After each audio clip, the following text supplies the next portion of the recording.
I'm doing pop culture, entertainment, things like that, and of course, when I can, I follow Marilyn Manson. This here's from Twitter. It's from Justice for Marilyn Manson, who I follow quite a bit for the news, and it says, the latest news on the fake FBI letter Evan Rachel Wood claims is free speech in the lawsuit Marilyn Manson filed against her. Now, this is news to me. I didn't know she was actually claiming this was free speech. Free speech is a favorite word of these people who are accusing of abuse. It seems like the term free speech is getting really misunderstood these days. You've got the freedom of speech to express yourself and your ideas. And I think the main point of it was to go against corruption and overpower in governments and things like that. The point of free speech was not to literally say anything you want at any time. And I think that's kind of the confusion. So, writing a fake FBI letter is not free speech, that's impersonation. Furthermore, I don't even see how you can connect the two. Obviously, as we know, Amber said telling her truth about the abuse was free speech, but that speech actually harmed Johnny's career. So, speech that harms somebody else and affects somebody else is not your free speech because there's two parties involved. So, here's one of the court documents that the lawyers went over and they struck a lot from the record, and it's broken down here by Justice for Marilyn Manson what got struck. As you can see, quite a bit. And also, he includes a summary of what was struck, which I'm going to go over here. Well, excuse me, he has a summary of what was unstruck from the record.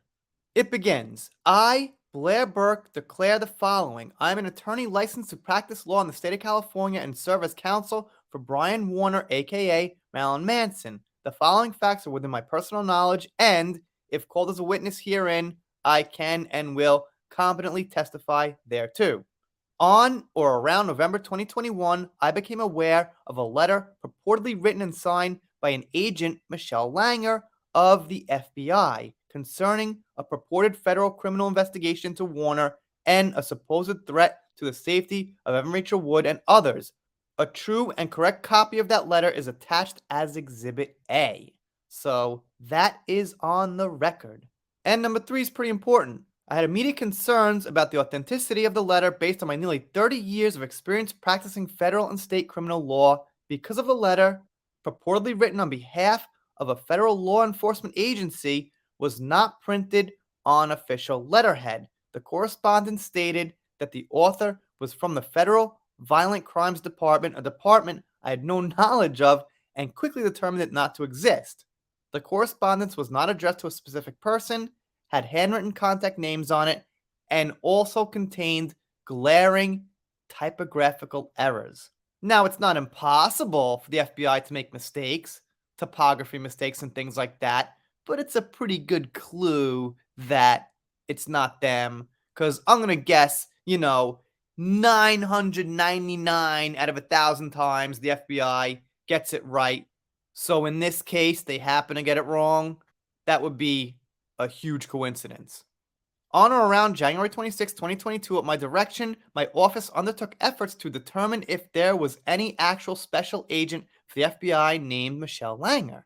And then she says that her office called the number on the letter and someone named Michelle Meyer picked up the phone, not with the name on the letter. And that person was an acquaintance of Mr. Warner. All right, that whole thing sounds very odd to me. After determining the FBI did employ a special agent by the name of Michelle Langer on or around February 2nd, 2022, I called the Tampa Bay field office of the FBI. The dispatcher I spoke to located FBI agent Michelle Langer in that office. I was connected to Agent Langer, who answered the telephone. During this call, I described the letter and emailed Agent Langer a copy of it. Agent Langer told me that she believed the letter was likely a fraud based on my description of the letter. Agent Langer said she recognized the name but had never investigated Mr. Warner or any matter related to Mr. Warner. There it is. That is a federal crime. You can't do that. So if this FBI agent testifies in court that this is not a legitimate letter, it's fake, that should look really bad for Evan Rachel Wood. I can't see how you could wholeheartedly defend someone like that. And the lawyer, of course, has a few details at the end. Obviously, the agent did not recognize Evan Rachel Wood or Ilma Gore. I mean, she might have knew who they were, but not as people who were involved with the FBI. And of course, the lawyer swears under perjury this is what she would testify to. If you just believe Evan Rachel Wood and her stories, I don't see how her credibility doesn't take a hit with this. How can you ignore something like this? How could you not move her down a couple of notches?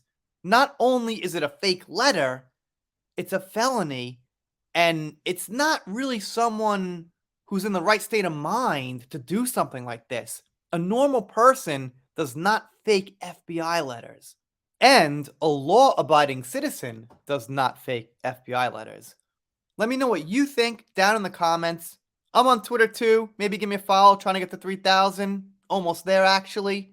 Also, consider subscribing here on the channel. If you don't, I'll be sad, but I'll get over it. Rant done for now. See you next time.